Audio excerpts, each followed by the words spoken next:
Hello and welcome to the first session of second course.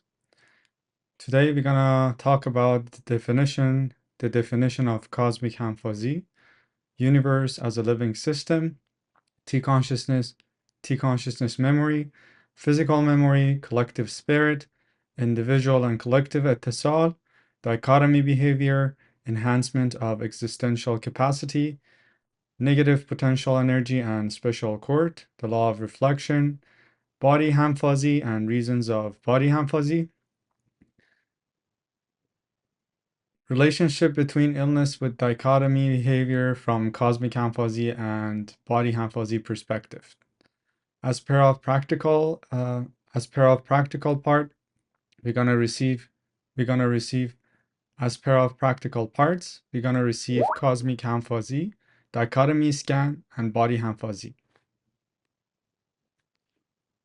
Let's start.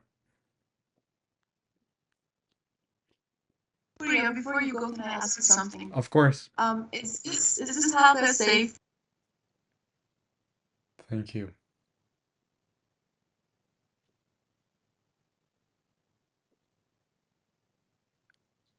Anyone would like to share?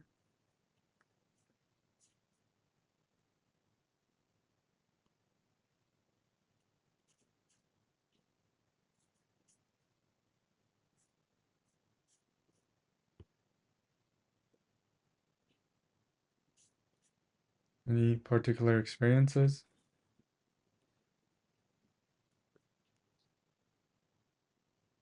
I felt I don't know how to explain it really. It's almost like there's a cold wind inside me, like a current that made me cold and kind of give me goosebumps, just kind of flowing inside me, like to a point that I felt like, ooh, I wish I had a blanket so that I can put it, warm up. Yeah, and the whole time I was sitting for connection, that's how I felt. Like it wasn't a momentarily thing. It's just like there's a cold breeze. I don't know, almost going on inside me. If that makes any sense. Yes, thank you. Thanks for sharing. Good. Anyone else?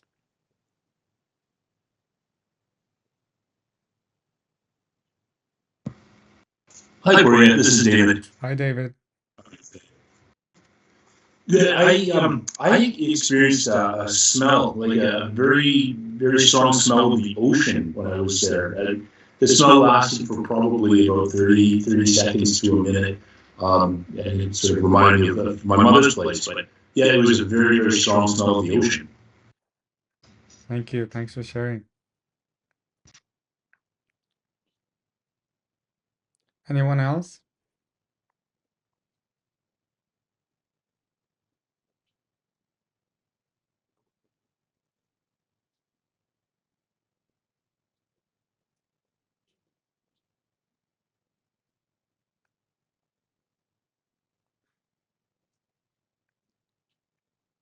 Any questions?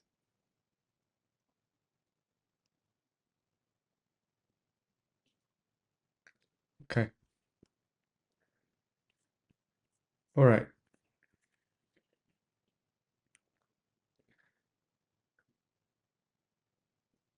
The next topic we're going to discuss is the principle of Erfanic motion. It is an important topic to understand because of the subtleties and the details. So,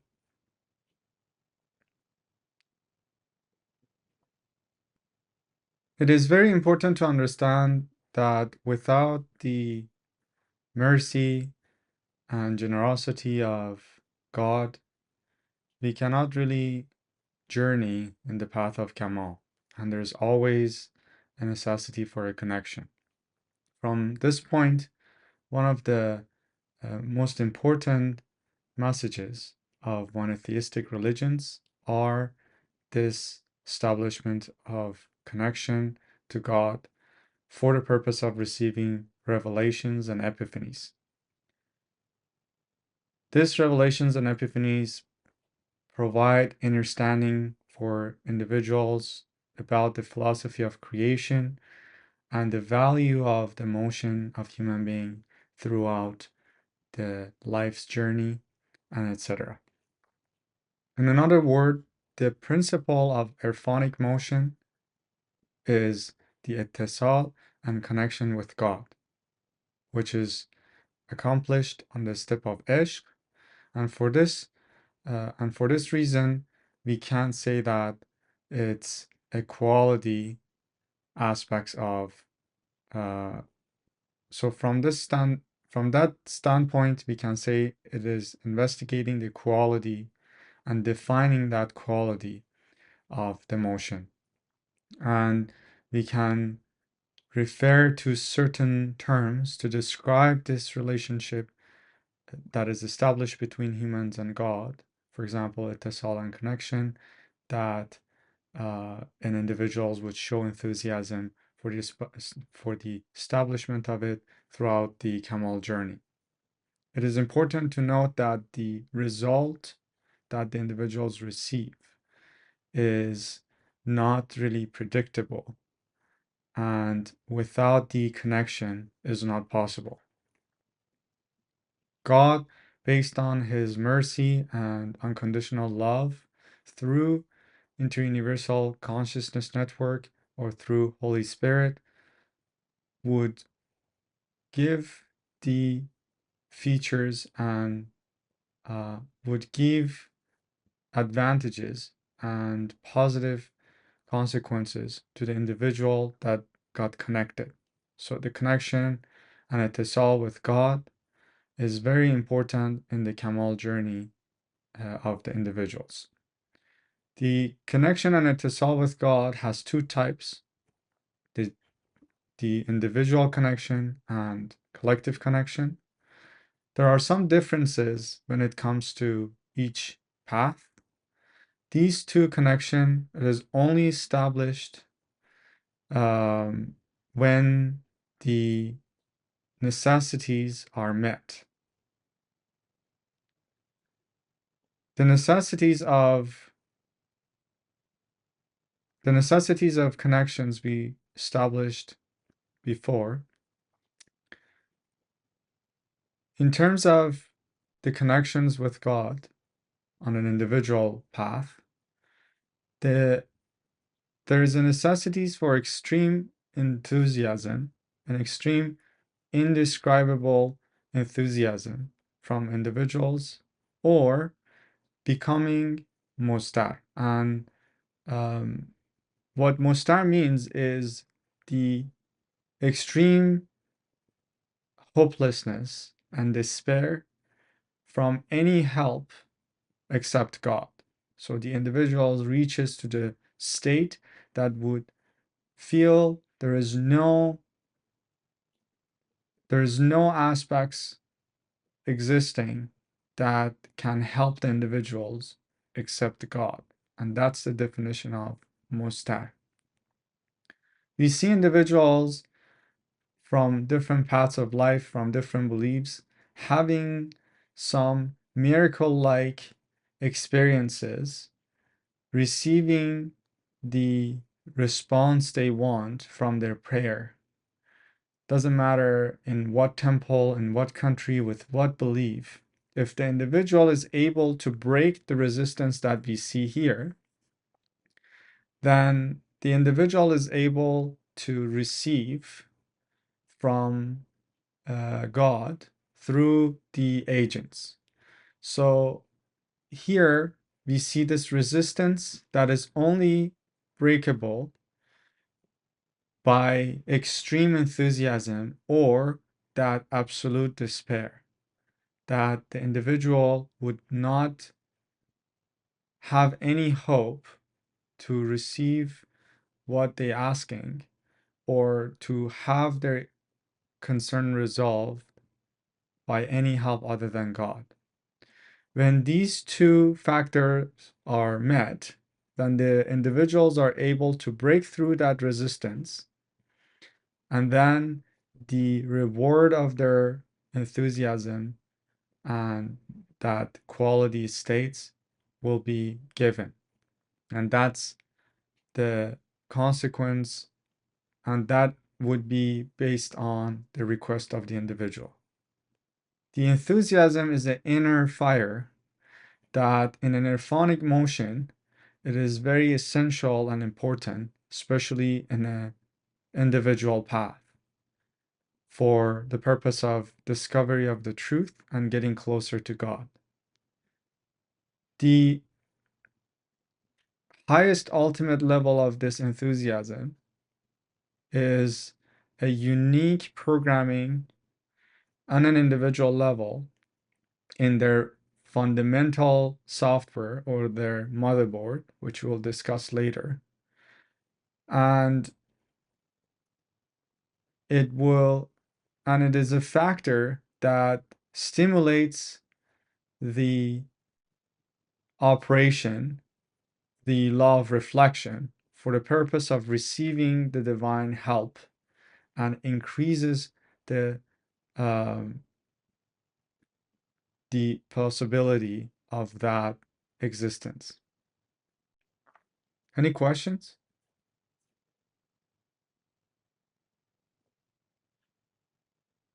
The enthusiasm itself has two types. Sometimes the enthusiasm is regarding a very particular request, and it is given through an individual connection.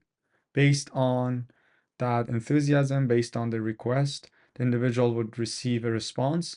And sometimes it's just without any particular request, and is just a mere enthusiasm, having the inner fire, that inner restlessness that causes the individuals to seek truth and wanting answers about, let's say, the philosophy of creation or the nature of existence or the purpose of being here or getting closer to God, that can result in establishment of an individual connection. This particular state is a quality aspect that can open the doors to certain truth in a way that this ineffable vastness of existence would show itself and reveal its secrets in an inner quality level and causes the inner transformation and awareness. As we mentioned, the other aspects of individual connection is istirar, or becoming mustar, or that ultimate absolute, or that absolute despair, helplessness and hopelessness from any aspects or any factor other than God. This quality state in Etisal is a high status that has the quality of surrender and avoiding anything other than God. So from the quality level, it's in a higher state. So an individual that achieves that quality is like kind of disconnected from any possibility that can receive any help from anything other than God. So from that standpoint, it has a very high quality of a state. The individual in such an state has an understanding that the truth and inner transformation is dependent on the connection to God, and it has to come directly from Him. The depth of this understanding, the truth behind it, is different in comparison to someone that his entire existence is filled with enthusiasm for an answer or for a reward. So, if an individual would achieve in such an state, the establishment of individual connection would be guaranteed. Now, the other type of connection, the collective ittisal, is a relationship between an individual and God through a person that is equipped by divine reward, divine aspects that the individuals are able to donate to someone else. This ittisal is also referred to as a unity and has facilities that does not require the individual to have that extreme enthusiasm or that achievement of the state of istirar. So the unity would replace the necessity for enthusiasm and the despair. Therefore, the collective ittisal is where an individual is able to connect to God through the establishment of a unity connection and be able to utilize the divine rewards. And this is what we see in the photo. This is what happens in Erfan Halgheh when the individual is able to donate from that divine reward to someone else. Then there is the formation of the unity halgheh, and then the individuals are connected to God and will be receiving the facilities through Cosmic Tea Consciousness Network. Any question?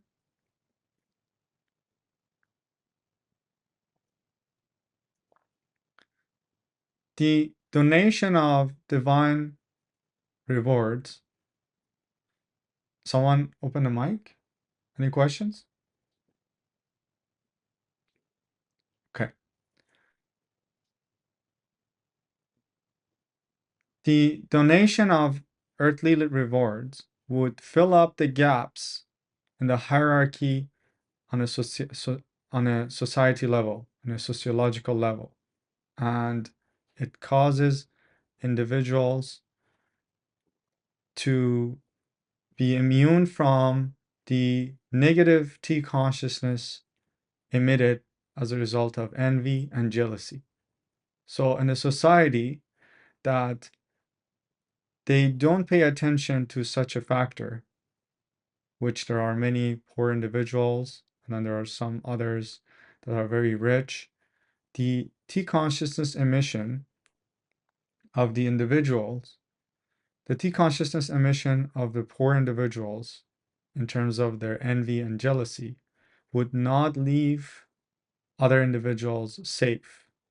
And we can see that negative aspects affecting the entire society on a deeper level.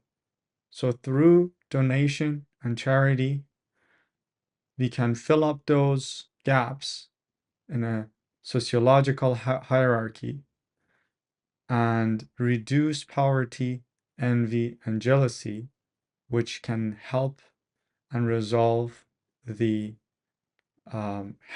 sociological health. On the other hand, donating from divine reward also have a high importance in a way that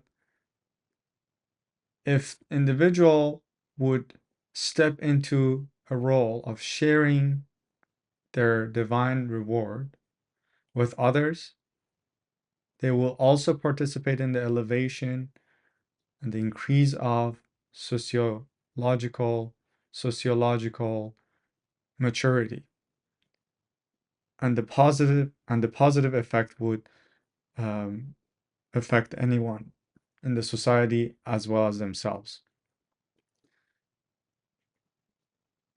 The individuals that the fact about sharing from the spiritual reward or the divine reward for individuals is only possible for the individuals that are equipped with such a reward.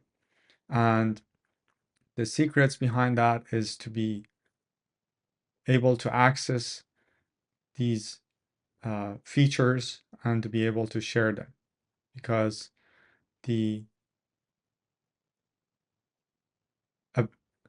the ability of sharing, it comes from that equipment of such a reward, and utilizing and providing those aspects to others. So first we need to understand that donation on a spiritual level, it's only possible through the collective connection.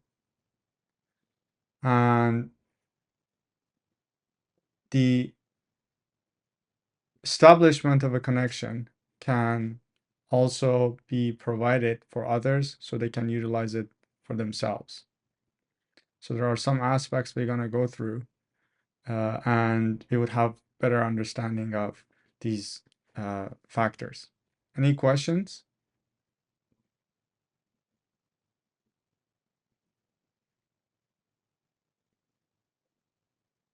Okay.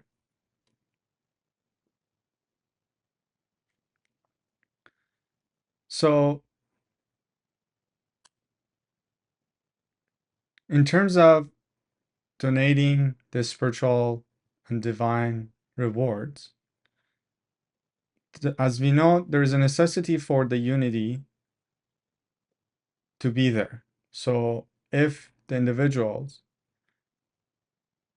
would not have that factor established, then they're not able to share to others, no matter how much they try. Secondly, it is possible that they establish a connection with God, but they would not be able to share it with others when there is the connection on an individual level. So from this point, unity with others would increase the inclination and desire to share, and that would bring more reward for themselves. But if they would not be able to share or donate from their spiritual rewards, then the collective etisal would not happen. There are some important principles in regards to donating from spiritual rewards. One, utilizing and accessing the spiritual rewards through etisal and connection to God, and then donating them. It is possible from the individual level and collective level, but the root cause of that donation is and a connection is a connection to God. So anyone would want to donate something from a spiritual reward, there has to be a connection established. It has to be a connection to God, because without a connection to God, there wouldn't be any facilities to be shared.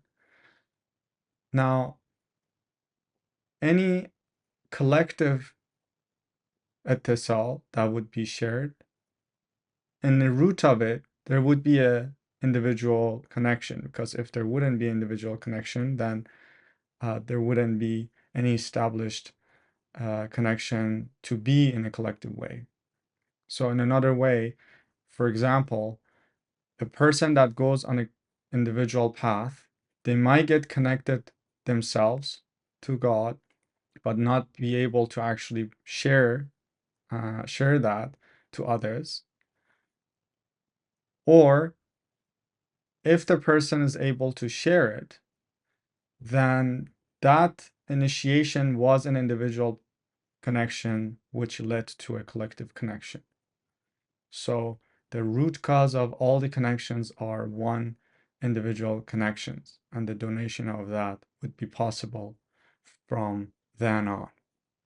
The utilization of this spiritual reward, utilization of the divine facilities of God, the unconditional aspects of God, it is very important because it will have a resonance and reflection, and the more the individuals would take on to that role, the more they receive, and the more they participate on a collective positive spiritual growth, the more they also receive the rewards. So there is a reciprocal relationship between the higher realm and an individual. The more the individuals is involved in sharing, the more the individuals is taking on the role and sharing, the more the individuals receives.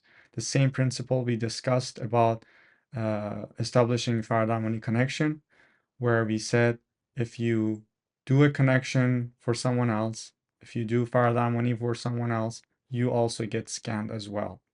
The more you do etisal for others, the more you get involved with the process, the more spiritual reward you have.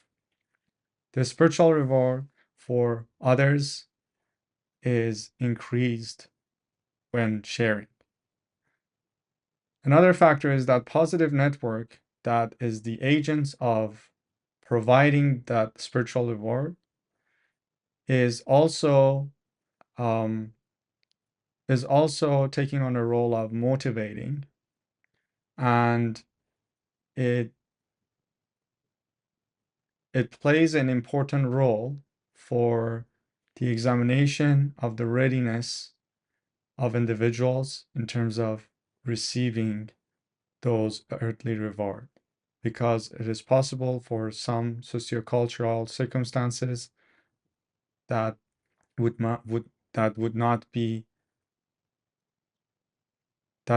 ready and prepared for such a spiritual reward. Any question?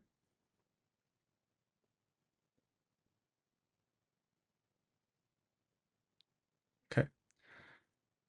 So, in summary, donation from a spiritual reward, the connection and ittisal with God, and a unity with other individuals is an important principle in the establishment of collective connection. In any collective connection with unity, minimum there has to be two individuals. The individuals that receives the connection, the individuals that gives the connection. And from then on, the third part, the third factor becomes the presence of divine consciousness, the positive consciousness network, as the agents of delivering that spiritual reward. And the halgheh would be formed, and that halgheh, which we see in the picture, is called the halgheh of unity. The existence of any halgheh of unity, it indicates establishment of a connection to God, and God would provide unconditional, merciful facilities for the purpose of humans' kamal in this regard. And in this connection, the result would be the inner transformation and the understanding of the principles that help the individual's kamal journey. After the formation of the halgheh, the first factor, the second, and the formation of a halgheh with the third as an agent of God, and the main factor becomes God. So the fourth factor, which is the main factor, becomes God. Any question?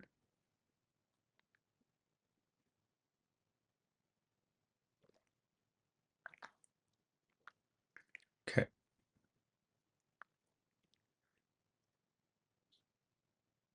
Let's talk about dichotomy behavior and dichotomy scan, which is a halgheh that we're going to receive tonight. We talked about some of these topics last session. Since it's related to the Halgheh, we're going to review them all. And I'm going to explain how you can use that Halgheh and what you will expect from the Halgheh and its scans moving forward through the course. Dichotomy behaviors are forming the majority of our behavior, interacting with environment and fitting in social circumstances. The engagement of social construct, the specific relationship, might cause certain circumstances that would put us in a state that would be outside of our capacity. When any of these external circumstances that requires us to adapt and ourselves with those circumstances, which would be out of our capacity, can cause a negative potential energy that potentially can cause psychosomatic illnesses. In this chart, we can see the process that this sequence happens. In terms of dichotomous behaviors, which are forming the majority of our behaviors, interacting with external circumstances, adapting with particular occurrences that requires us to, let's say, maintain an image, or pretending everything is good, but is actually not, where we have objections to something, but we can't communicate it for some reason. Let's say someone is at work and their boss is giving them a hard time and they're not able to actually communicate their feelings right away.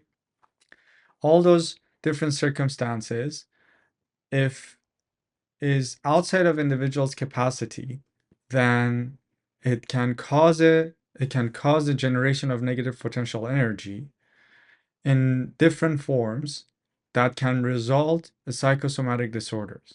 Now, here we see the external occurrences. Then we have dichotomic behavior.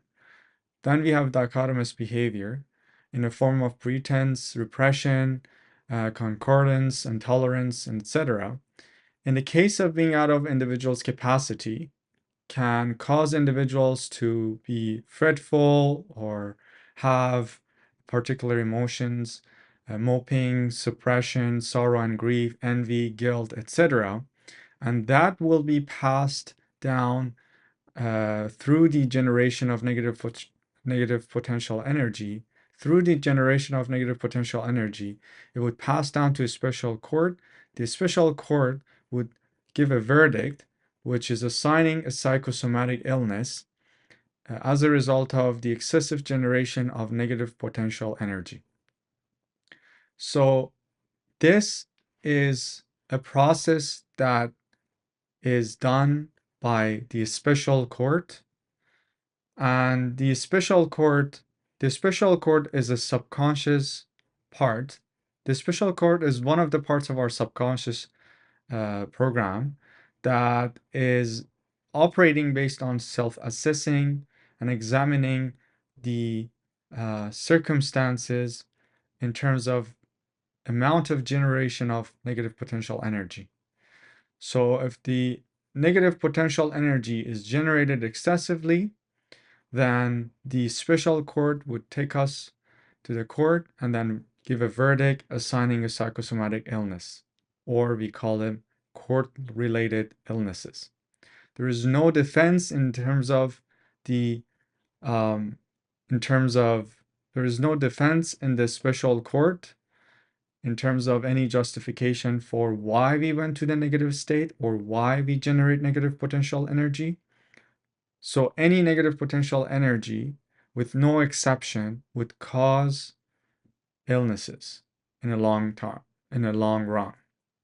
Now we can look some of the particular cases associated with particular form of generation of negative potential energy. For example, moping can cause gastric ulcer, fretfulness can cause heart disease, sorrow and grief can cause gout, worry along with opposition can cause colitis, and etc. So these are just some of the examples in which the generation of negative potential energy can cause different type of psychosomatic illnesses. Now, it is an important topic we discuss in Erfan Halgheh, which is increasing and elevating the individual's capacity. In Erfan, we are aiming to increase our existential capacity in a way that going through the uncomfortable or in a way that going through external circumstances that we are not comfortable with, or we don't feel that that can cause any type of tension, we are able to maintain our inner state and not allowing those external circumstances to cause generation of negative potential energy or to have any damage within us. In terms of the increase of this level, in case of the increase of this potential and capacity, the external factors can no longer affect us in a way that can cause the generation of psychosomatic illnesses. So we can see the difference between the individuals that have a smaller existential capacity and higher capacity, and we can understand that through an analogy of, let's say, someone's existential capacity would be just as small as a ball, or it could be as big as a pole, or a sea, or an ocean. So the bigger our existential capacity is, then the lower the generation of negative potential energy, or the possibility of generation of negative potential energy would be. Therefore, the individual are going through the circumstances that are harsh for them in an easier way. Any question?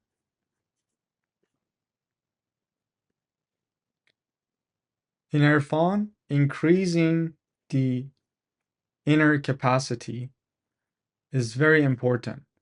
For the individuals with a spiritual maturity, their inner capacity increases from the analogy of making an example of our inner capacity be as a bowl. The bowl can contain a certain amount of water. After that, it would overflow. Then if we put a coin, let's say, in that bowl, then it's noticeable right away. The bigger this capacity is, let's say it becomes like a pole, and then you throw a coin in it, and it's harder to find, and then increased, then let's say if it's an ocean, then it's almost possible to find that coin. So by increasing the inner capacity, the external circumstances would have less extreme effect, almost to no effect, on individuals. Therefore, their potential of shifting and stimulating the inner state of individuals would be reduced significantly. So it is important for individuals to not be affected by external circumstances in a way that would compromise their health and their positive state and cause them to develop those psychosomatic illnesses. In the world of Erfan, We are aiming to increase our inner capacity to have an ocean-like capacity where the individuals are able to go through all the hardship of life in a positive attitude and with respect and peace and alignment. So the individuals are carrying themselves stronger and able to go through a lot of difficulties with an aligned and harmonious and positive inner quality. As we know, in Erfan, any quality that we aiming for, we are aiming by an inner quality transformation through established connection using an halgheh. So the halgheh that we're going to receive tonight, the dichotomy scan, would scan all of our existence and have some positive effects in regards to any negative generation of potential energy and any negative aspects that was affecting our existence as a result. So this halgheh has certain phases. The first phase is to detect and neutralize the negative potential energy that was generated, which has not yet been sent to special court. The second phase is to having an expulsion in terms of dichotomous behaviors. So the dichotomous behaviors would present itself and come on the surface. So the individuals that were able to bottle up certain emotions and not speak up or not communicate, they are no longer able to do so. So you might find yourself a little bit more straightforward, or if, let's say, certain hardship would cause someone to cry and they would bottle it up and not do so, they might find themselves crying or reacting to certain circumstances where they were able to actually bottle it up. So there would be a hypothetical cap on the bottle, the inner bottle of our existence. So we're no longer actually able to bottle it up and we just throw it out if the circumstances are there. So you might find yourself not being able to bottle up emotions and be more letting it out. So that's the second stage. The third stage is to recovering all the documents, recovering all the medical history in regards to the court-related illnesses. So the scan of this course is to bringing up all the illnesses regarding the generation of negative potential energy to be healed and resolved. And fourth is shifting the inner capacity toward a higher capacity. There is another aspect of this halgheh, which is the shift of the T consciousness emission of the words from negative to positive. This is a mechanism that we would discuss in depth later, but just a short explanation is that let's say you would be in certain challenging circumstances and you would not speak up because you were concerned about hurting someone else or not coming out in the right way. Now, because you're not able to bottle it up, the T consciousness, the positive network, is shifting the consciousness emission of your word. So if it come out in those challenging circumstances, it would not be received negatively by other individuals, and the consciousness emissions of it shifts from negative to positive. And even though that is straightforward, it would be received easier. So that's a support of T consciousness network to allow individuals to have that process while they're inner capacity is being increased so that they're not being bothered to begin with. Any question?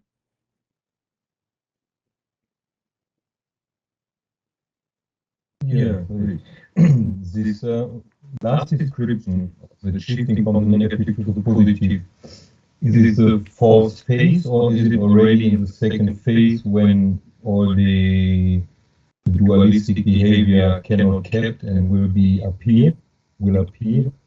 So then is already the positive network shifting in the positive direction. So for example, I cannot hold, so it will come out and or is it the last phase of this development?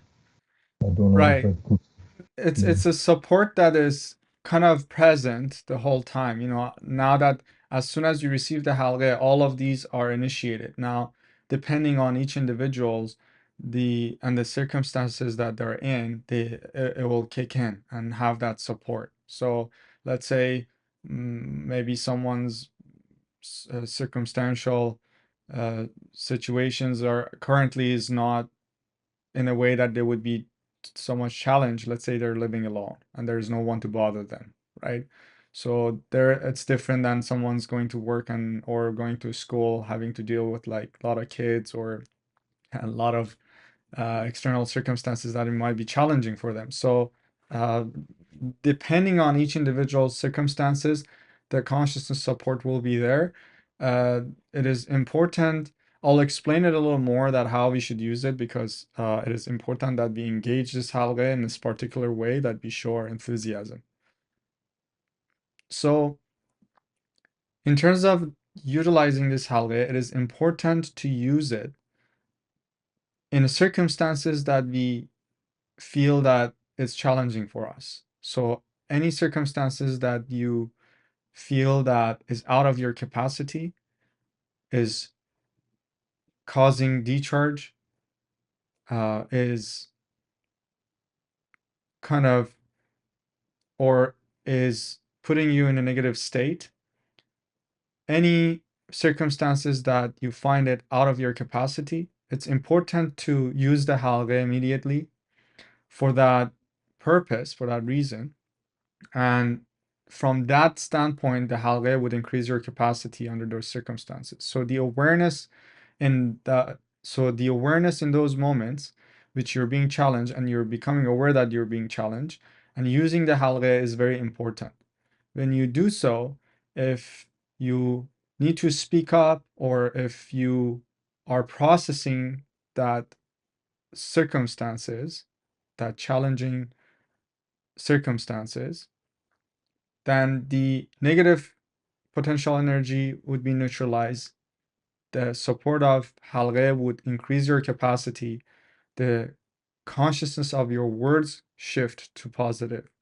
So it is important for individuals to become aware and use this halqeh in a circumstantial basis, where when they find themselves in a challenging time, before going to full-on negative state, using this halqeh to avoid the generation of negative potential energy, to avoid having those negativity consciousness of the word without the support of the network, and so on and so forth. So the way we're going to use this halqeh is more engaging rather than Farad harmony, contrary to Farad harmony that you would just open it and that's it. The scan is doing its thing and we just become neutral observer. Same with this, with the difference that while we are going through our day, while we are going through certain circumstances and they become challenging, we are also aware that we have this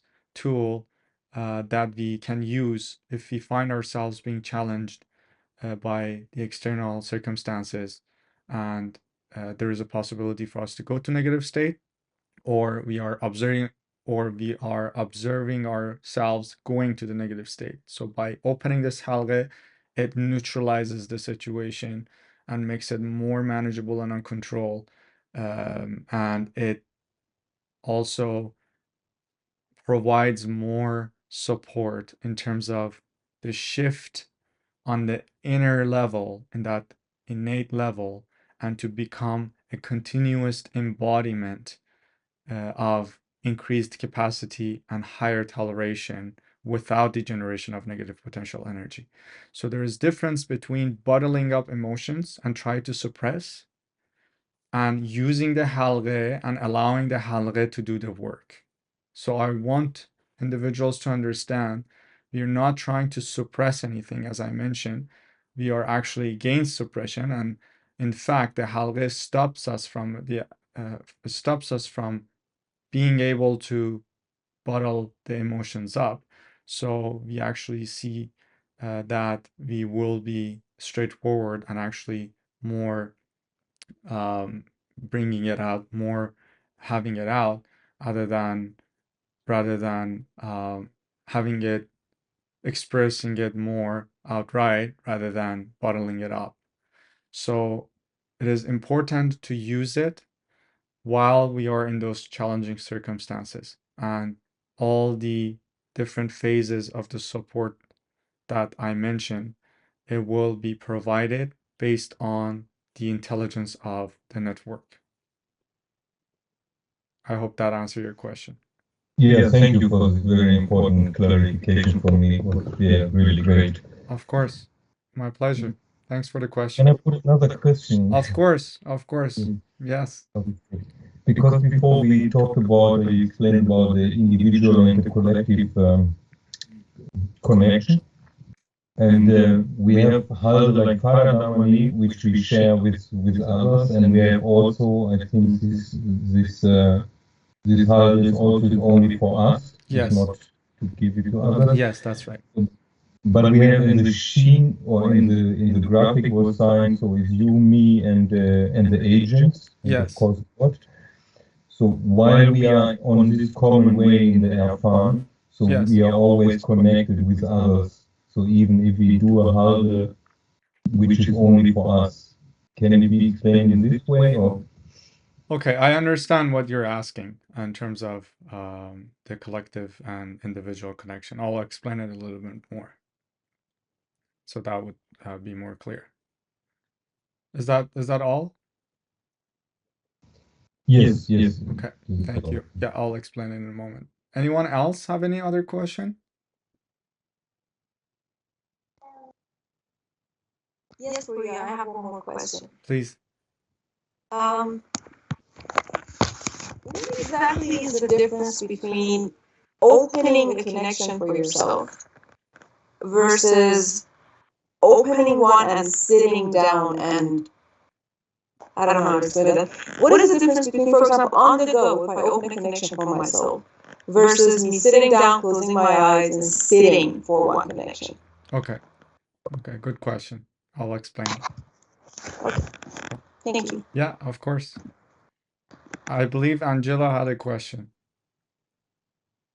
I saw her opening the mic, if I'm right.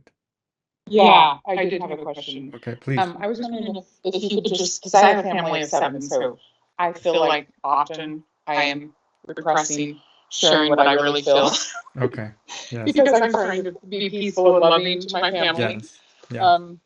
So forgive me for being so open, but No, I would love to hear an example of how you would manage being able to connect to this in a day of chaos. There we go. Okay, in a chaos. Yeah, okay. So you want me to give you an example when you're in like a chaotic situation, that how would you use it? Is that what you're asking? Yeah. Okay, Yeah. sounds good. Yeah. Okay. Sure. Any other question?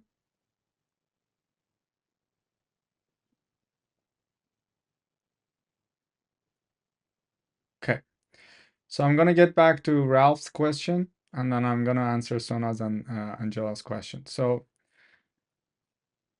the difference between the collective and the individual connection when it comes to specific halghehs that we receive in Erfan Halgheh that are used both for ourselves and others versus the halghehs that is only for ourselves, and how that would fall into that equation of the necessity of the third person being there for the halgheh of unity to form and be a collective connection. any halgheh in Erfan Halgheh is considered a collective connection. The reason is that someone, being Dr. Taheri, as a founder of Erfan Halgheh, had an individual connection, and then through receiving that the spiritual reward, that divine reward, was able to donate it to other individuals, was able to give and share that to other individuals. So then there's always a person that through his own individual connection gain the ability to share it on a collective level, and then that would be each one of us. So anyone after Dr. Taheri using the halghehs would be the third person, regardless of whether the halgheh will be used for themselves or others.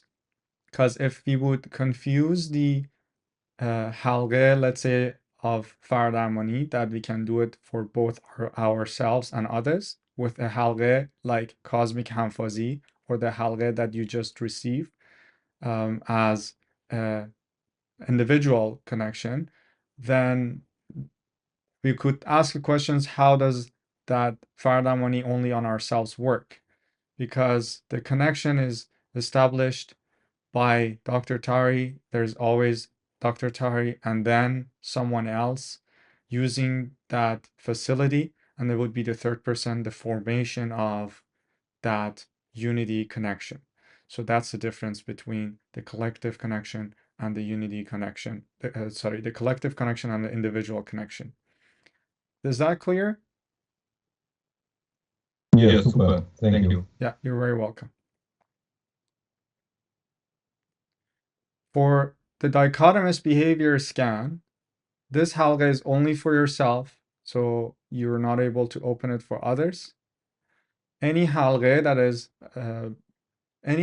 that is considered related to individual's Kamal journey would be only for themselves, and if anyone else would like to use it, they should go through the course and use it for themselves. So it becomes a personal halgheh that is related to an individual's free will engaging a Kamal journey and having that desire to walk on the path. That's why some of the halghehs are only for ourselves, because it's directly related to individuals' free will in terms of whether they want to be on the Kamal path or not. In terms of Sona's questions in regards to the difference between opening the halgheh and closing the eyes and sitting and observing, or just opening a halgheh and going about your day, the difference is that how much an individual is able to become impartial observer and what they're looking for when they're doing connection. So in any case, if the individual is able to become an impartial observer under any circumstances, there is absolutely no limitation or any necessity for having to close the eyes and having the halgheh to work. So the effectivity of the ittisal is not directly linked to whether the eyes are closed or not, is directly related to whether the individuals are able to be an impartial observer with an open eyes. So if you feel like you can be an impartial observer, then you can do it with open eyes, no problem. Except the halgheh that we're going to receive at the end of the session, the body hanfazi, which is strictly done with closed eyes. Except that halgheh or ittisal, any other ittisal can be done open eyes, and if the individuals are able to have and if the individuals are able to be an impartial observer, and the halgheh just work as fine. Does that answer your question? Yes, but I just need a little bit more clarification. Okay. I understood what you said. Now, my question is, there are times that, for example, we're sitting in your class. I remember a few classes ago, David told you that when we were starting the session, he started sweating and he started having, feeling feverish. And you told me that, yes, the connection we're going to receive tonight is already working for you. Yes. So how does that work then? Because it's not like he's intentionally being a neutral observer. He doesn't even know it's working. Yes. Yeah. It's a Okay, great so question. that's like intrinsically being neutral. Is that what it is? No, that is related to a concept called collective mind. And it is a very interesting topic, which I'll tell you at the end of the session. It's related to collective consciousness and collective mind.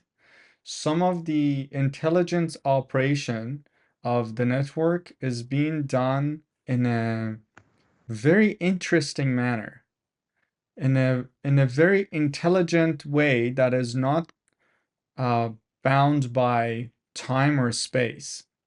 So let's say the logical equation for us, for the establishment of the connection, it requires the intention of an individual, right? Now, some of these scans, first of all, is independent from the individual's intention, right? So it's not like the individual's doing nazar to open the halqa for themselves. Rather, the halqa is being done for them, right? It's open for them because they are engaging the class and the consciousness is beyond time.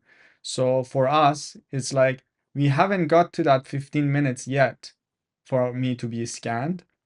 But the fact that you're in a class and you're gonna go get to that 15 minutes etisal in 20 minutes, in 40 minutes, in an hour, the consciousness decides to just do it at that time. So the time for T consciousness network is different than the time for us.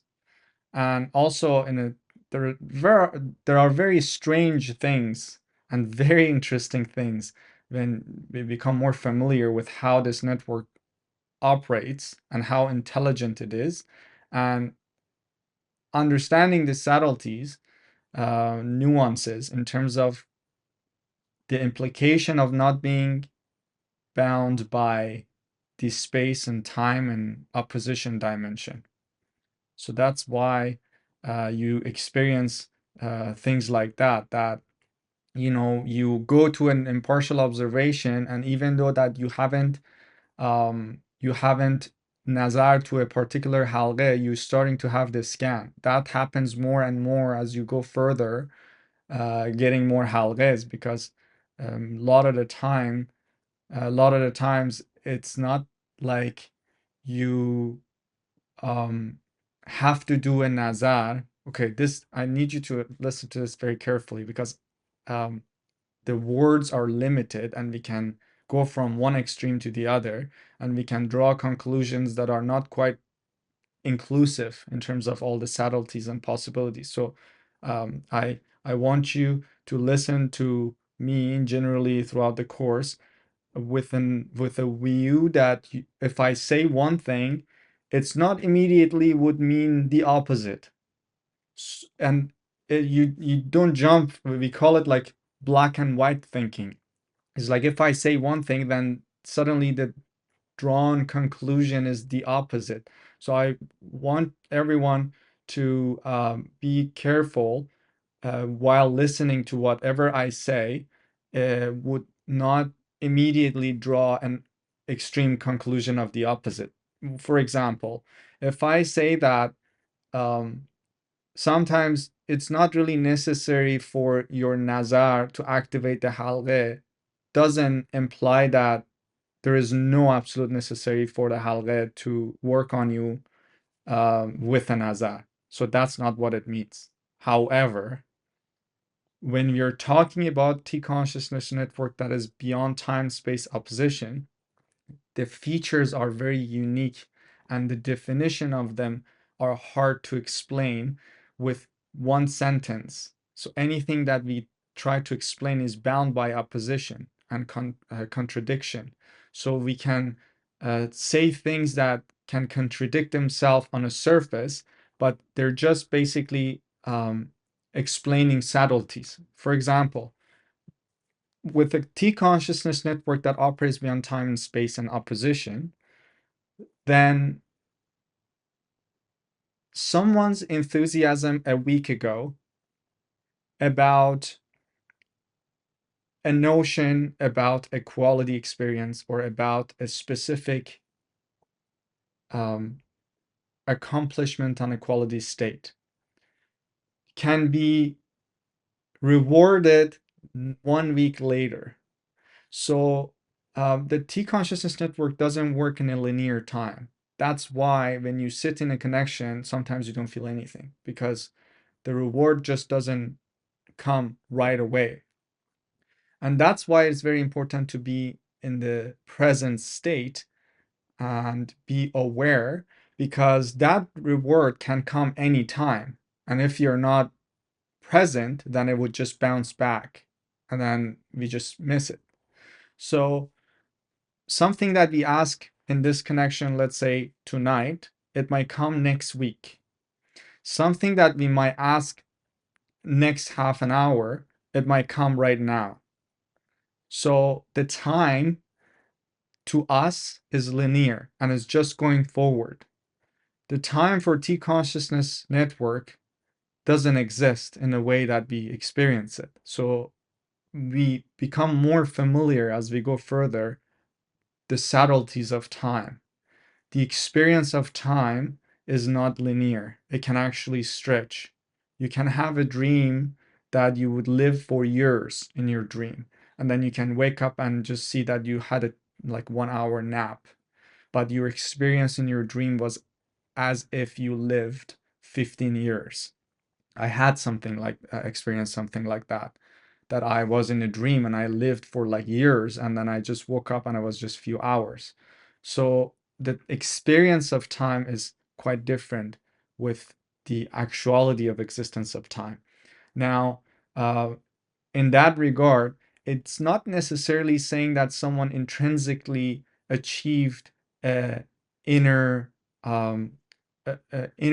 such an inner quality that it triggers the scan in such an automatic way. However, again, we don't want to draw extreme conclusion. There are some of the features of the connection where the individual's showing enough enthusiasm, and no one knows how much of that enough enthusiasm is, and it is important for individuals to get engaged, and if they meet that threshold, then the halgheh becomes automatic. For example, the dichotomous scan is one of them. We would have more halghehs that it will be like that, but that should not, again, considering to not falling in extreme, to discourage an individual or assume that they're already there to not engage the halghehs and have that process stopped as such an operation. So it is very subtle, even though that there are some possibilities and experience as an example. As such, we always want to remain engaged because it doesn't have an end, the Kamal journey and the quality states we can achieve. And even, let's say, one person achieve an intrinsic continuous connection with the particular halgheh, then great. Doing it more doesn't harm, and it actually is better to have it than not. So I don't know if how much that resolved your question. It did actually, and it did completely, and it's very clear now. Okay. And I'm actually kind of surprised how you managed to explain that, because it seems like it's a, I don't know how you did such a good job, because it seems so complicated. And yeah, so I'm kind of in an awe sitting here. Yeah, it just opened up a whole new, I don't know, like a chapter in front of my eyes in a way. Thank you. Of course, my pleasure. It's incredible. Like T consciousness is it's just incredible. The more you experience is the more we become capable of just having certain abilities in terms of perception, and even with like a limited, I get in awe like the same way, like I'm just a teacher learning with you guys. Sorry, I'm just a student learning with you guys. The actual teacher, Dr. Taheri, uh, he puts me in awe how he managed to write all this intricate details of our existence. And just wait for it, because when you get, this is just our existence and this is just the surface of everything. When you get into the depth of it, it gets me really exciting, especially when it gets to cosmology and when it gets to Scientology, and some just very, very brief explanation of T consciousness biology is just blows my mind, how he managed to receive so much information in a matter of second and be able to articulate and categorize and write them all. And it's just fascinating. And the more and more I taught and shared with people, I realized that there is a support of deconsciousness that is present for everyone, including me as a speaker and including you as a listener. And the engagement and understanding is happening also on a quality level. And the transformation is always supported with the T consciousness wherever there is an engagement. And that's very fascinating, because when you think about it, it takes so little to be supported and to be in the process. As soon as you want, and as soon as you have that inner desire, whether it's sitting in a class, or whether even thinking about sitting in a class, or thinking about class, or grabbing a book, or just, any idea that comes to you that triggers it. And it triggers, it's like this a constant open shower that you step in and step out by the distraction. And the goal is to remain under that shower the whole time, and not only remain on that shower all the time, but also be aware of what is happening under that shower while you're able to go through your day. Because imagine like you're under shower and you need to like actually like have a job interview. It's funny, but it's possible. And you get fascinated by the quality of the experience you can have by the most basic moments in the life that one would not imagine that the spiritual experience is possible. Let's say driving behind the traffic, or having a job interview, or doing an exam, or interacting with very chaotic children. So it's very possible. And then again, we want to really relax and become aware that there is a consciousness support that only requires our engagement on a quality level that yes, we want. And we can only show that by our awareness and circumstantial attention. Because imagine the only responsibility of, or only art that we have on our part, is to remember that we have a support and engage with it.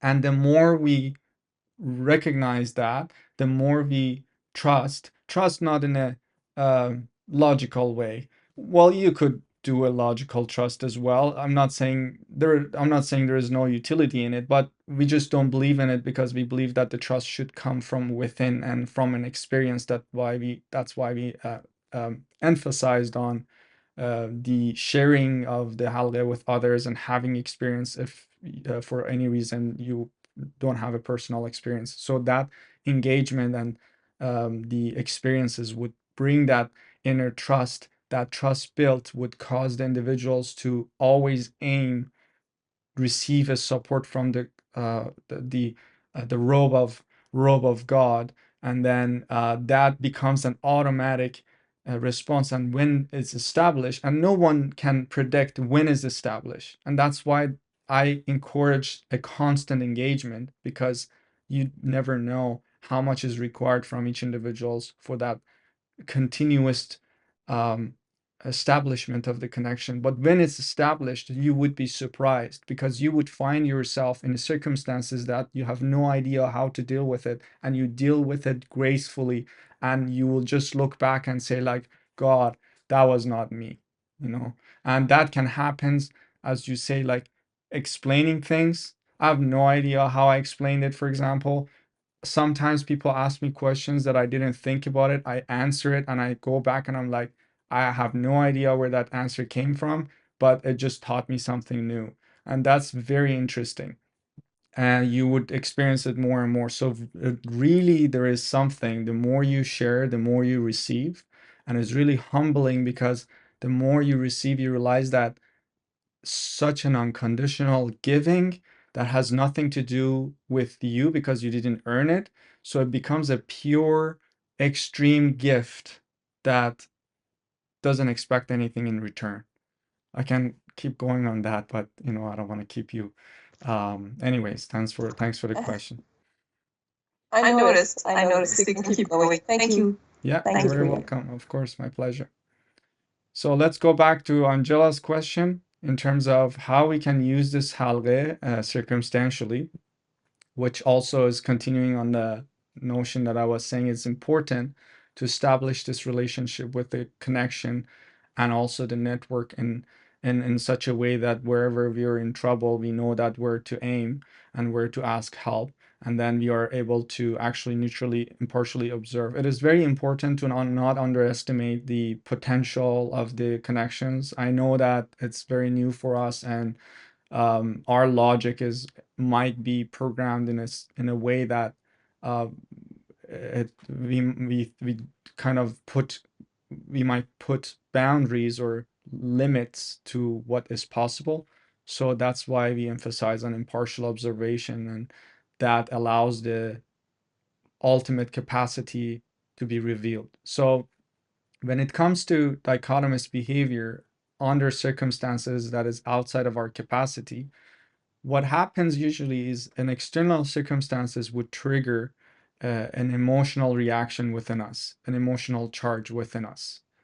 It could be annoying, it could cause anger, any of those emotions. So the first thing we want to do at that moment is to recognize, to be aware that that's a present feeling. And then the second thing we want to do is to open the halghe. And how we do it, we just do a nazar to dichotomous behavior scan or dichotomous scan. Even if you don't recall the name, it's okay. Just do a nazar to the network, and that knows what you mean and what you need at that moment. After that, you start finding yourself having, of course, everything's happening very fast, so you might not be aware of all the process.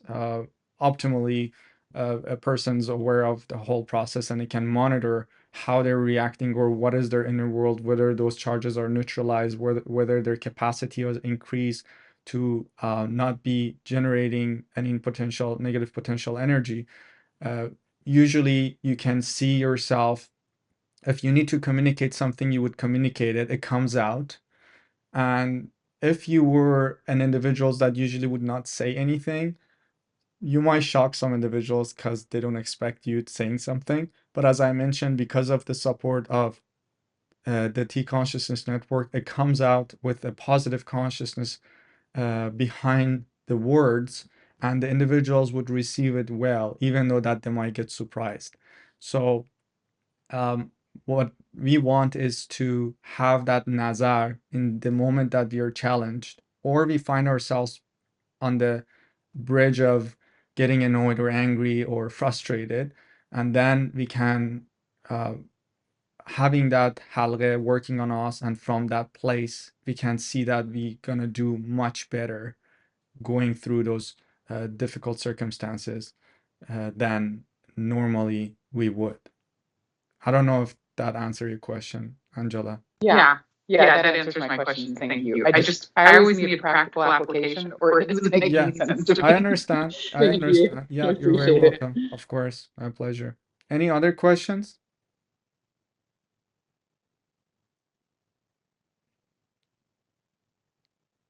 Okay. Now, in terms of the dichotomous behavior, we're gonna look into why we get sick or why we deal with any type of illnesses from the perspective of the lack of body hamfazi and the role of dichotomous behavior in the formation of illness. In terms of the formation of the psychosomatic illnesses in regards to dichotomous behavior, we discussed how the external circumstances would cause us a trigger, and if it's out of our capacity, we would either pretend or suppress, or all those methods that we use to navigate those challenging circumstances, if out of capacity, would cause the generation of negative potential energy. And then that goes to the special court and the verdict and generation of and the psychosomatic illness. Now, in terms of the illnesses in regards to body hamfazi in various different bodies, is a topic that is related to the next halqeh we're going to receive tonight. Before I get into the detail of that, I would like to explain the law of reflection, which we talked about in previous session, but it is important to review it because it's relevant, and then we continue the discussion on that next halqeh. Now, before getting to this discussion, let's actually receive the dichotomous scan and have the experience of that about 10 minutes, and then we come back and continue our discussion. So just like any other halqeh, we're going to close our eyes and just observe. This is going to be the protection layer. This is going to be the protection layer of dichotomous scan halqeh and the process that I mentioned associated with it. Any question? All right, so let's do it. I'm going to call you in a moment. Thank you.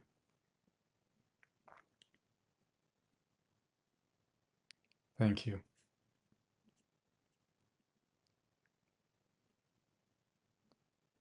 Anyone would like to share?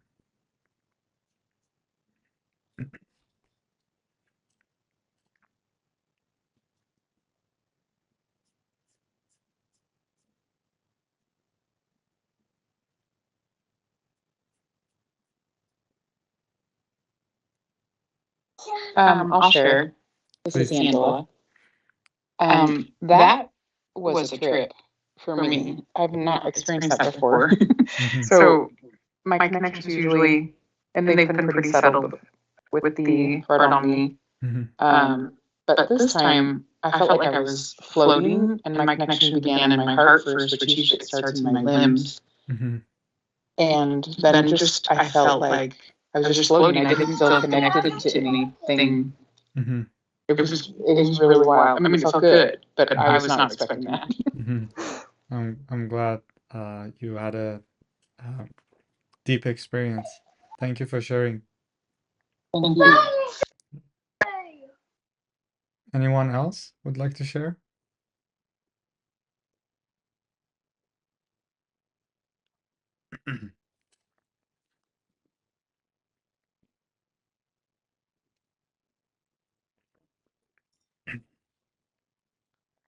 Okay. Do you have any questions before we start?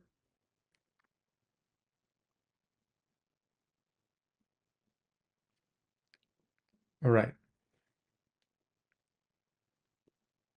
Let's talk about the law of reflection.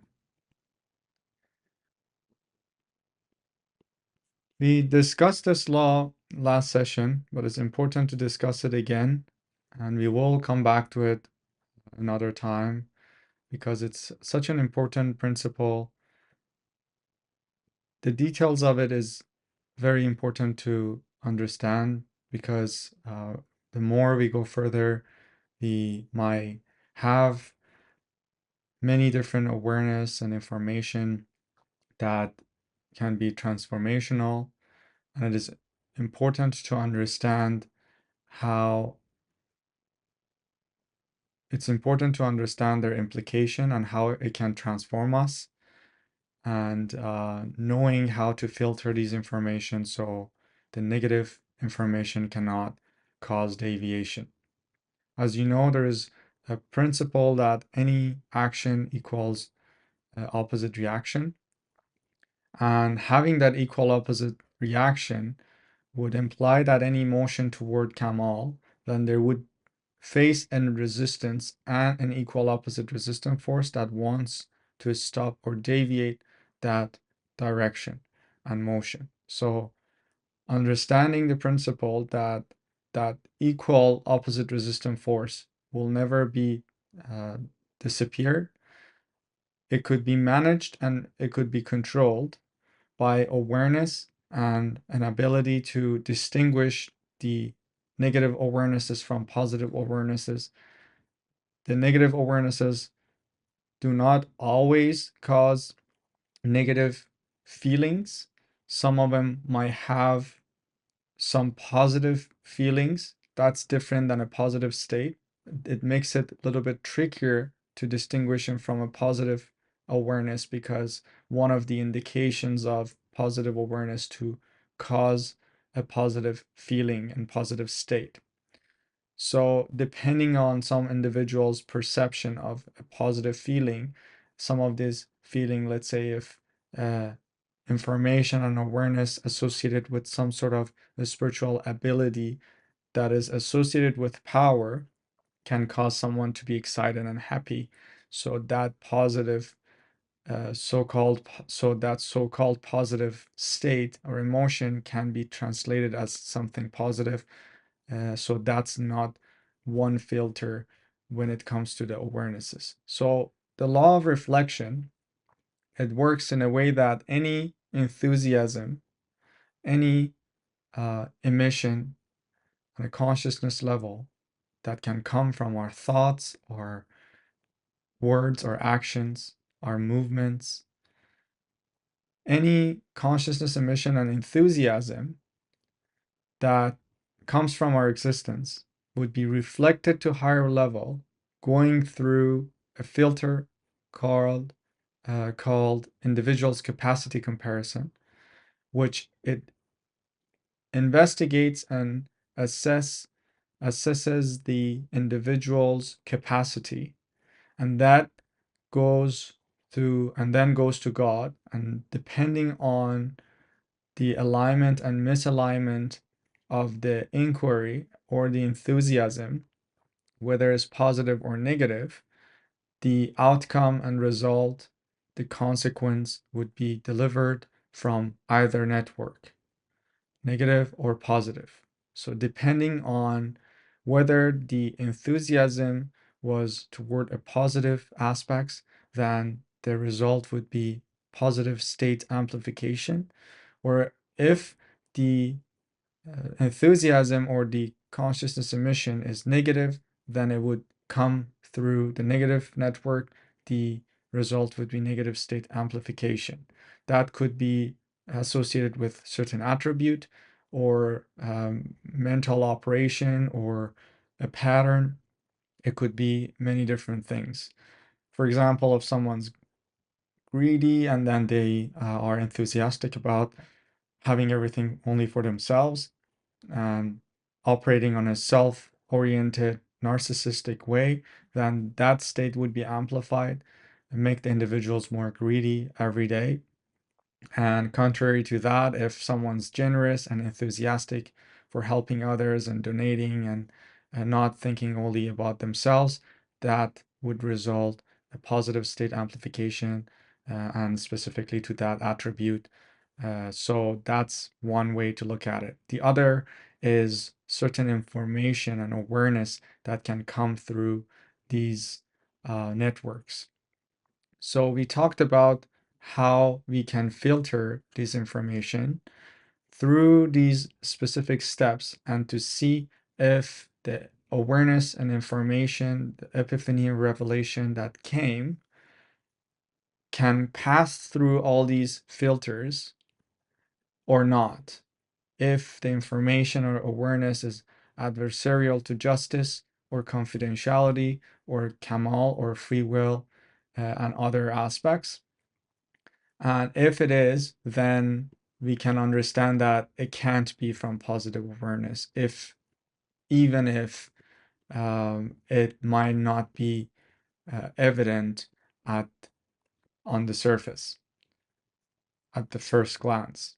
So there are some more detailed information about what type of awareness that we could expect from positive awareness, positive network, and negative network. There are some general categories that it's a good framework to start with, and these filters would indicate immediately whether it's positive or negative. It is important to understand this because the more we go further, the more individuals might be getting informations or ideas within themselves that can cause opposition or conflict or confusion, or even certain information or awarenesses that cause deviation. So any awareness that comes from positive network, it's awareness toward recognition, comprehension, and understanding of Kamal, philosophy of creation, mystery of Genesis, discovery of existential value of the self, and that can be broken down to particular concepts like the understanding of unity of existence, the unified body of existence that we discussed earlier, the understanding of the notion I am the truth or Ana al-Haq, which is an Erfanic notion. We will explain that in a moment. The understanding of Jamal Yar, or the beauty of the face of beloved, the understanding of presence, the purposefulness of creation, etc. The information that come from negative network is the knowledge of how to show power, uh, showing off in general, any ability that can allow us to show off with, any information that puts us in a superior position. In general, superiority seeking toward others, achieving earthly goals and personal benefits. Let's say if a person knows or receives information when and what to buy and how to sell and all those things, or information about the uh, earthly skill or talent that otherwise required the individuals to put a lot of time and practice and dedication to be able to achieve that ability or skill. Let's say someone didn't know how to play an instrument and just wakes up overnight and knows how to read music and play or dance or paint or things like that. Type of abilities that does not come from mere an individual practice and dedication, but rather inner knowing that is irrelevant to that prior practice. So any power of probing into others, power of mind reading, foreseeing future, personality reading, any of the confidential and private information of individuals, regardless of whether it's consensual or not. Both would, in both cases, would be considered a violation of natural laws, would be coming from negative network and would have negative consequences. So, as we mentioned, regardless of the intention in which the individuals are seeking or utilizing certain abilities, if they are only provided by negative network, it will cause a negative amplification of certain states and will have negative consequences. And if the individual assume that only having a positive intention would justify utilization of such powers, then they will soon realize that that's not the case. Any question?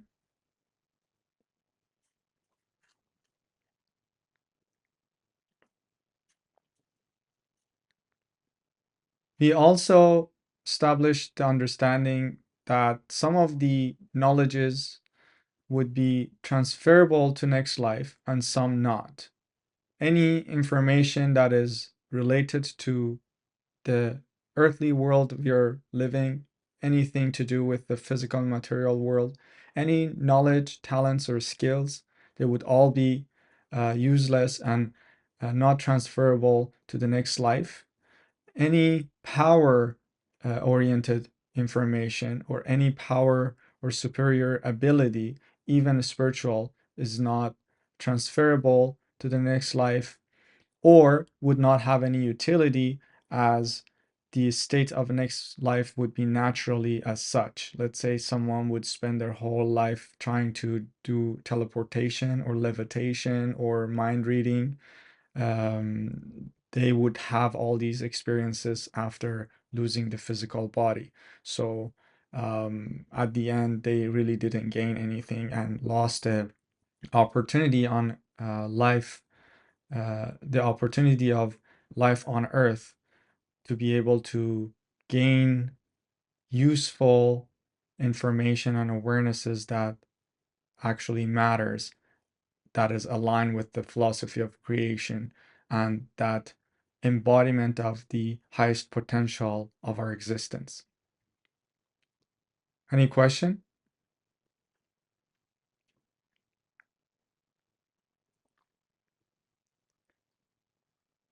So going back to the previous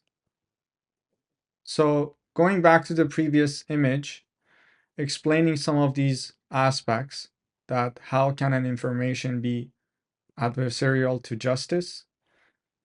We know that no information would come from positive network that would be adversarial against justice.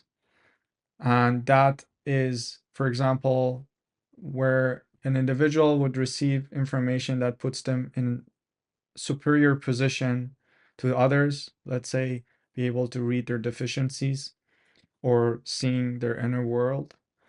Any information that would alter or disturb someone's free will, and the importance of the free will in terms of the philosophy of the creation and our Kamal journey. Our existence, the philosophy of it, and the Kamal journey all depends on the free will that we have. So anything that would disturb or alter it would render the existence redundant. That's why it's extremely important for no factor to alter or disturb someone's free will. Any factor or information that would aim for such a goal, altering humans' free will, would be a negative information, because then the individuals can take no responsibility for their decisions and actions. If the free will of the individuals are disturbed, the philosophy and design of creation would be rendered redundant. Therefore, one of the tricks of negative network, using multiple ways and methods aiming the interruption and disturbance of free will. One of the ways that negative network approaches such a goal is to providing certain awarenesses that that will tell individuals that it's not necessary for you to really think and make decisions based on your logical understanding or your awareness. The decisions can be made for you, or certain signs outside of you can lead you to certain decisions or destination. Therefore, you just need to find them and look for them. Therefore, the individuals would spend their time looking for external circumstances to give them some sort of sign or confirmation that they're in the right path. And negative network would provide that in different circumstances in the form of certain synchronicities or certain ways that would give that confirmation for individuals to continue making decisions based on external factor rather than an inner awareness and knowledge. Because individuals have the tendency to maintain their individual profits, and they're also don't want to take responsibility, as well as they want the easiest way. Consequently, they might have the tendency to be attracted to certain information. So the effort required for examination and the responsibility that is on them, that is on their end for their decisions would be taken away, so the individuals can have their personal benefits guaranteed, as well as not having to deal with the decision making part of it. That's why there are many people would be attracted to gain information about future, so they can make their decisions based on the information that they know that is going to happen, so they don't have to really take risks, maintain their profits, gain those benefits, as well as not taking responsibility for potential losses. So from this point, the negative network would be only network providing such an information that would interfere with the free will of individual, rendering the purpose of creation in its essential, mysterious way redundant. In such an operation, the individuals become an only in such an operation, individuals would become only a puppet that would just make their decisions based on influences that is not as a result of their understanding, awareness, and knowledge. Positive network awarenesses and the guidance are generally orienting around the Kamal, never directly telling someone to do something or avoid something, but would give an understanding of the howness and whyness of something, so it provides more information and awareness, allowing for the individuals to make their decisions at any given moment, so that the free will of the individuals are not violated. It never gives information about what to buy or when to sell, or who to marry or who to divorce, or what to study and what book to read, or none of the direct information that would be given and rendering the free will disturbed. So it is important to understand that humans encountering these two ways that they have to make a decision going this way or that way are the necessary challenges in life that give meaning and value to the journey.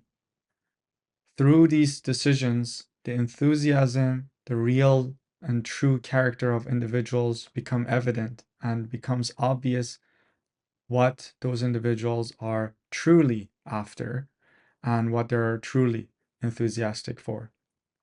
Without those decisions and challenges, the value of their individuals' decisions and operation would not have any definition. So if individuals make a good decision, would not add something to them, or if they make bad decision, then they would not find themselves responsible to be able to learn the lessons and move forward. From another hand, the view of the observer on the unipolar universe, where there is no space, time, or opposition, there is no past and present and future, and the entire existence happened in 0 second, it ended, and all the information of the past and present and future it contains in there, Based on this theory, which is basically all the information containing that so-called protected tablet, is not implying that the destiny of humans written in a way that would not allow them to have free will and would enforce certain circumstances and scenarios to them. How the information of the past and future is existing within that tablet is not in a way that is prescripted and enforcing those circumstances on us, but rather it's the final decision that a sovereign individual with absolute free will made and moved forward and went on in such an operation. So,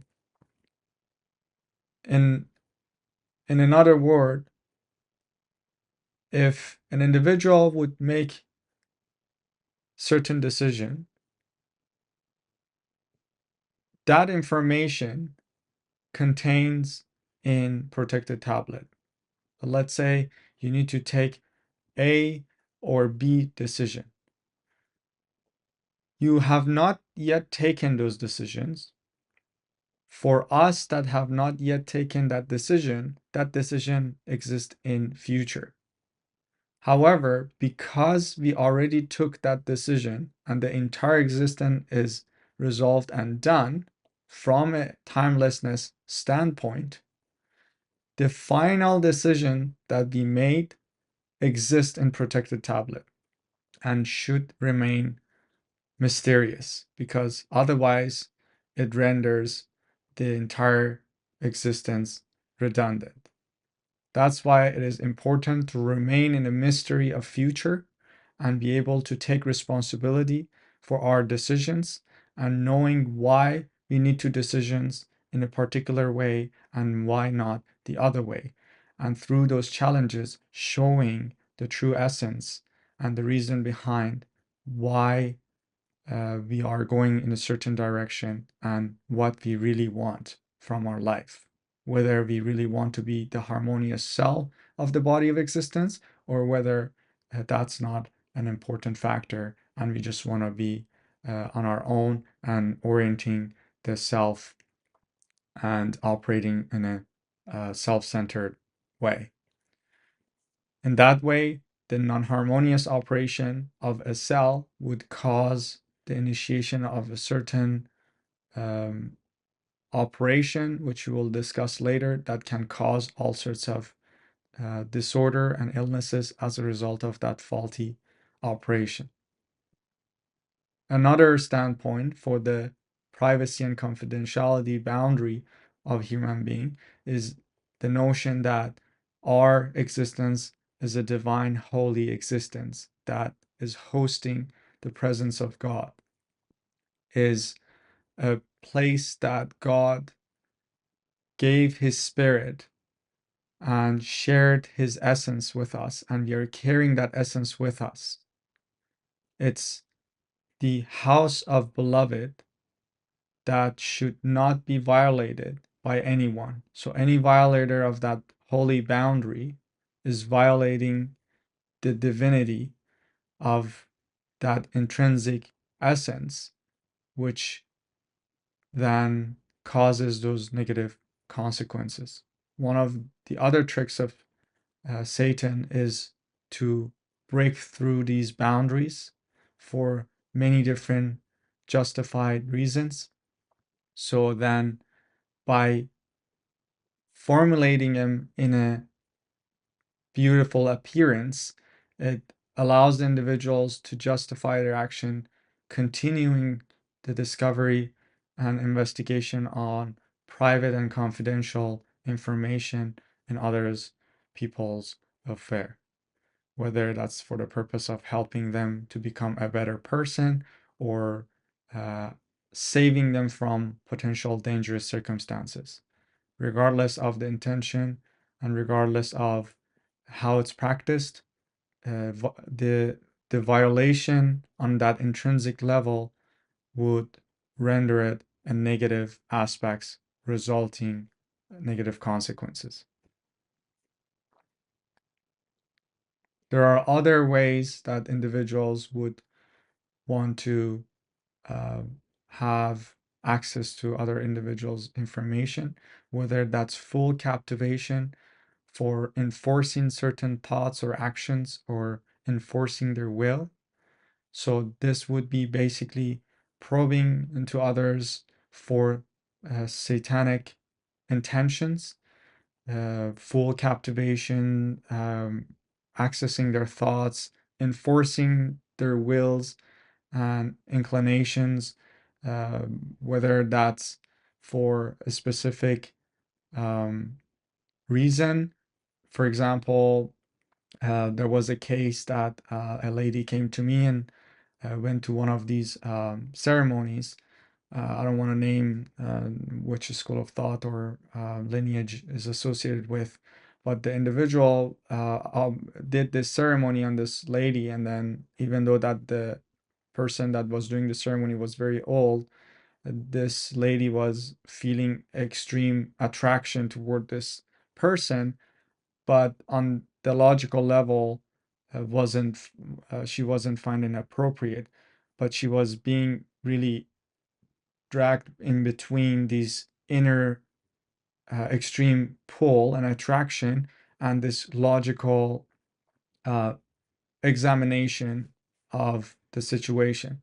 And after a certain connection in Erfan Halgheh, that we are able to negate some of those negative established connections, the individuals were, the lady wasn't able to recover her own free will and state without the influences of another person. So we gathered that throughout the ceremony, the individual was practicing some of the negative aspects of consciousness. We will get to that in its appropriate course. I just mentioned it so you have some uh, have some examples. Any question?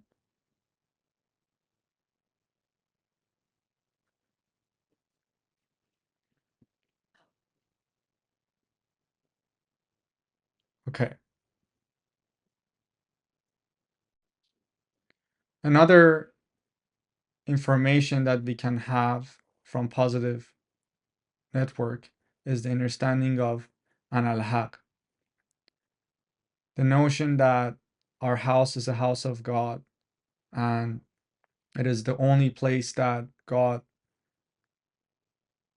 gave his essence, that God breathed his essence to our existence. There's a verse in Quran, نفخت فيه من روحي, and which indicates that our existence is carrying a divine aspects of God that no individuals have a right to violate it, as we mentioned. So another understanding of positive network is the notion that we are God in this body. We are carrying it, even though that we are limited. Understanding that we are carrying the essence of God and we are one with it, while remaining humble with its mercifulness and unconditional love. The one that achieved in such an understanding becomes the intimate and welcome. It enters the intimate boundary with God and is welcomed to the house of God. Another understanding as a consequence of positive network is the unity of existence, which we discussed earlier. The unified body of existence, the notion that every particle of existence is interrelated and interconnected and has a reciprocal relationship, as well as and has a reciprocal relationship in many different ways in terms of the definition and the value and existence. So one of the goals in the world of Erfan is to be able to see and interact with the universe from that standpoint, an approach that gives the ability of an individual to see everything as the face of beloved, and anywhere that the individuals look, it sees the face of beloved. That leads us to the next understanding, which is the understanding of Jamal Yar, is the beauty of the face of beloved, that the one that falls in love and experience that understanding of unity becomes one with the beloved, and it doesn't ask anything from beloved other than beloved itself, and it only interacts with him from that ishq level. So Ashiq experiences ishq and becomes unified, and then becomes one with God. And such a person is called Muvahid. Muvahid is the one that is unified with God. Even in this body is possible. These are stages that we can experience even in this body. One of the highest goals of earthly love is to bring out the individuals from narcissism and introduce and familiarize the individuals to ishq on a lower level, so the individuals are ready to experience a bigger quality of ishq toward God. The next understanding is the understanding of presence, the passion and enthusiasm of connection and unification with beloved causes an ecstasy that the individuals are constantly finding every moment, longing for that unification and the continuous presence of God in every moment. That is considered one of the highest stages in the journey of Kamal. The next one is understanding of the purposefulness of creation.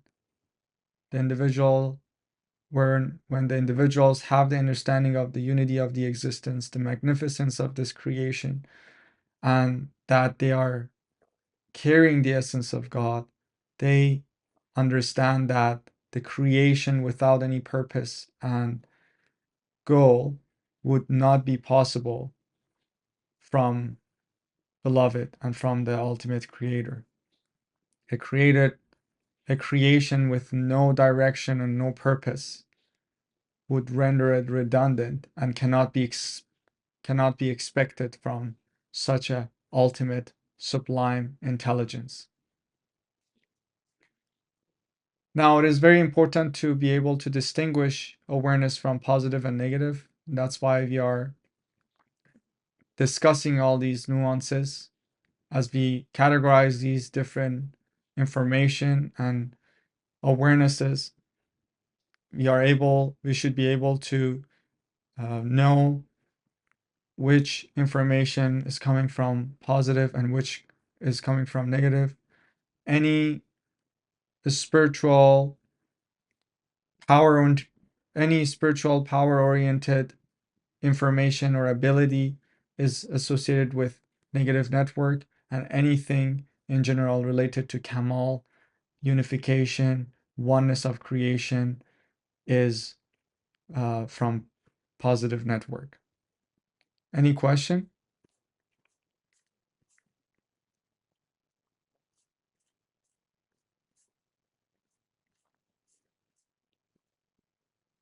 Okay. Let's talk about the next halqa that we're going to receive, which is body hamfazi. If you remember, in the first course, we talked about the various different bodies that we have, including physical body, psychical body, mental body, and astral body, and collective spirit body. These bodies need to be in coherence, harmony, and hamfaz with one another. A disturbance of this harmony, synchronicity, hamfazi, can cause all sorts of different illnesses and disorders and interruption and disturbances. The extreme level of hamfazi of the body's disturbance would cause instant insanity, where the individual's feeling completely disassociated with the self and environment and can cause crimes or and can do and can cause problems or circumstances that they would, when they would come back to themselves, they would feel they might actually shock themselves. So the ultimate level of body hamfazi disturbance would be instant insanity, where the individuals disassociate with the self and their actions and with external circumstances, the relationship, where they are, and can cause criminal actions. Various bodies are responsible for specific tasks. We describe and define and explain the task description of each. We know that the mental body is a managerial body responsible for our perceptions. We know that psychical body is responsible for our emotions. We know that the astral body is responsible for our anatomical growth, and it's also operating as a secondary nervous system. So these managers needs to be hamfaz and align with each other. Imagine a city that each of their departments are not connected to each other, and let's say the department that doing that they're running the electricity, they bring the electrical cords, digging the ground to bring the wires, or planting the posts to bring the wires without connections with the uh, water department, and then the water department comes and find the posts on the way, so they need to bring them down or dig again, and then the gas department comes and see that everything is on the way and dig again. So the lack of coherence and alignment and connection between the bodies would make the management and operation impossible. There are many reasons of the disturbance of this body hamfazi. For example, consuming any substances in terms of any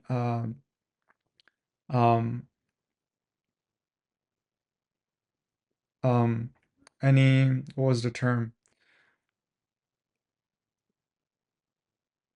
The reasons behind the body hamfazi disturbance is consumptions of alcohol, any psychoactive substances, any substance that would take away the natural organic states of individuals, as well as any habitual patterns that would cause the individuals to get attached to something.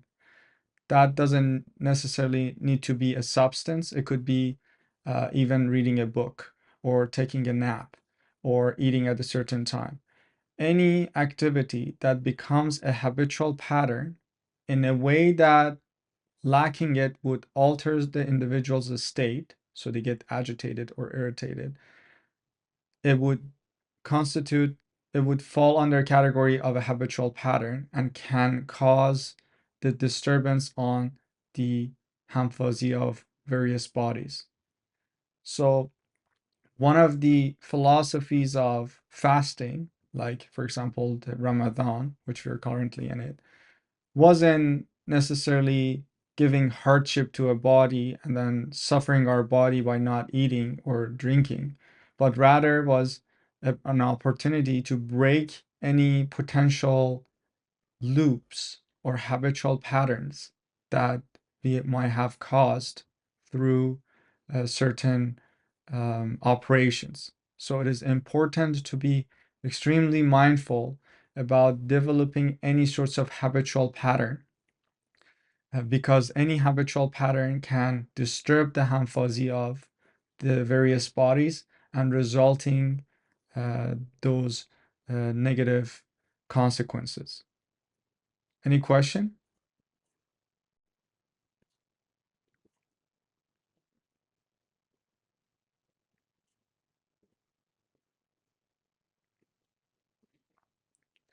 One of the reasons that you see that individuals lose their abilities or their character or their behavior shifts under the influence of different substances is the disturbance between these bodies. So they can have their emotional body to be disturbed, or their perception can be disturbed, or vice versa, or etc. So we can observe that the influence of those substances can go in a particular operation in one of those bodies and cause certain disturbances that can result in abnormal behavior.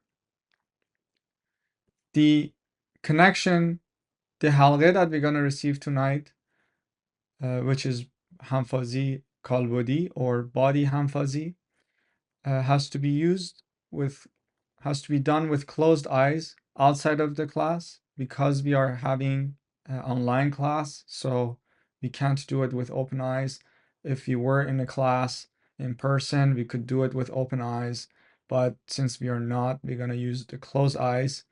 You can have similar experience with your certificate. It's different, but it's kind of giving you some idea about it. So I encourage you to get that certificate, put your photos on the section, and then do that connection with the certificate. So when you do this halghe, make sure that you have your eyes closed. Be in a place that you're not disturbed, and have that, and just close your eyes and experience it. It is better to not be around children or pets or animals. So it is better to do this connection while you're not around small children or animals. It is best to be in a room that you're alone and you have your eyes closed. When individuals experience this halghe in the class, they can see the aura around the body, they can see the changes in the shape of the body, the shift of the appearance of the person. The person even can just disappear. They can see various different forms, which we talk about it on fourth course. Why those happens is related to the understanding of stage after death at some point in the cycle. I'm not going to get into that. And the shift of the face also means that the humans have infinite layers of existence and is not just this physical body. As I mentioned, we just keep our eyes closed while we are doing it outside of the class. And with those connections, it would put all these bodies, it would aim to put these bodies in an alignment and make them hamfaz with each other. Do you have any question?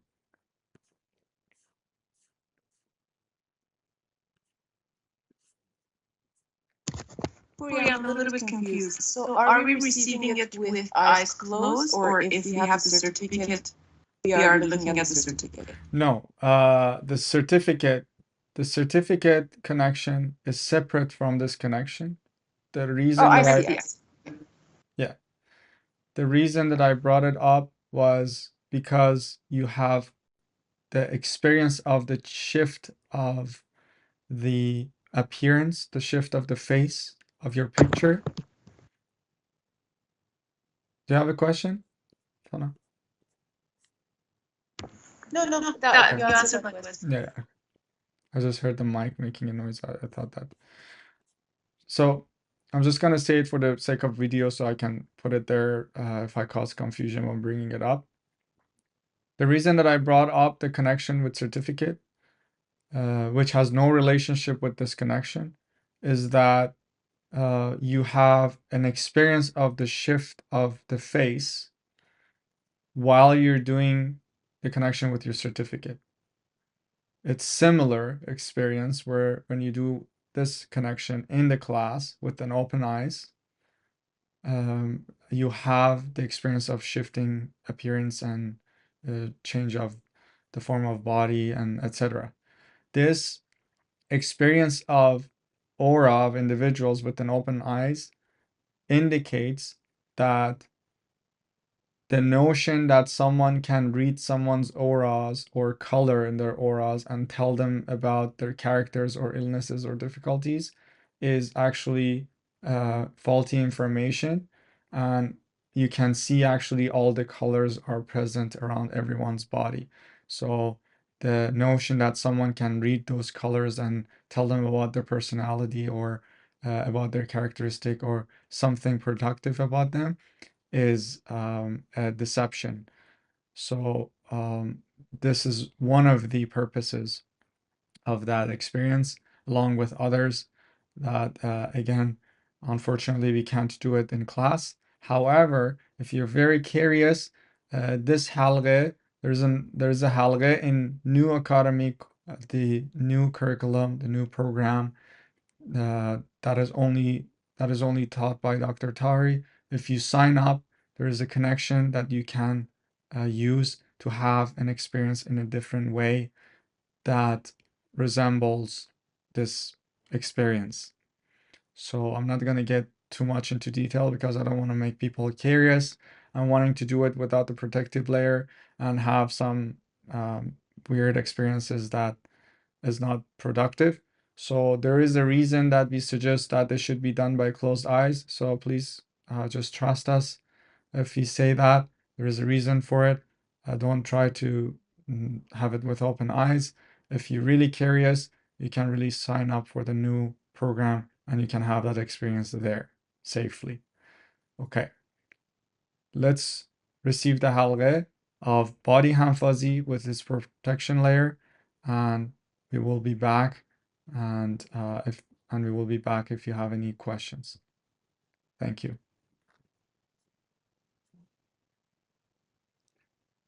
Thank you.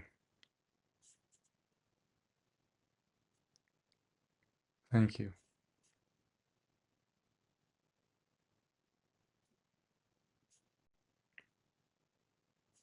Anyone would like to share?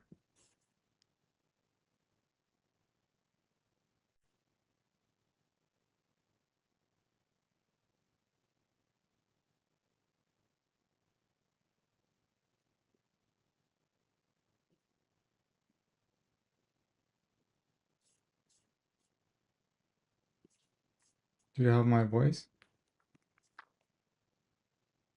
Yes, Okay. was ready to share. I really fell asleep, but I felt also depressed in a form, very slightly. But yeah, this was my. Thank you. Thanks for sharing.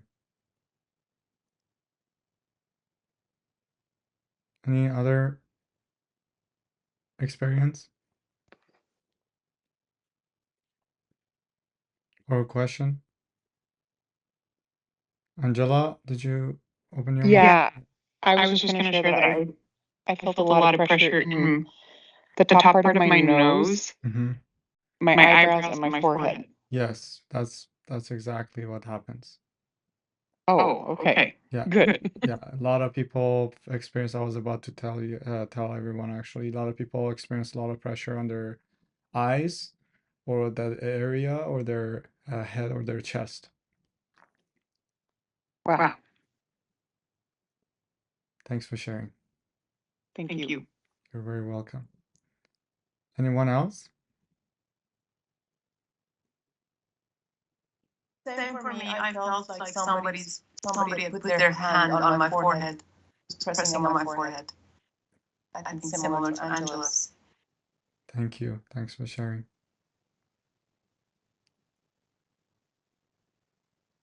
Anyone else?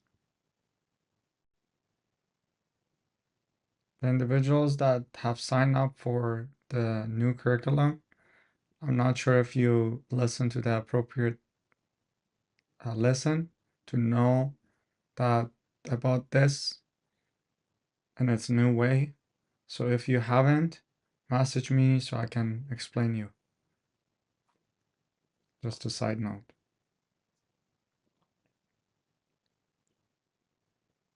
Any questions or anything before we go?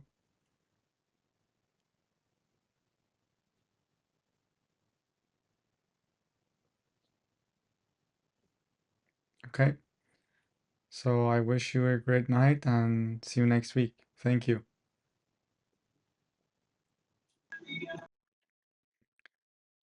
That is it. As for the theoretical, that's it for the first session of second course.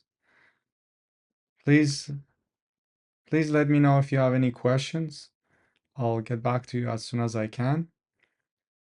I wish you a great time and I wish you all the best and see you next time. Thank you.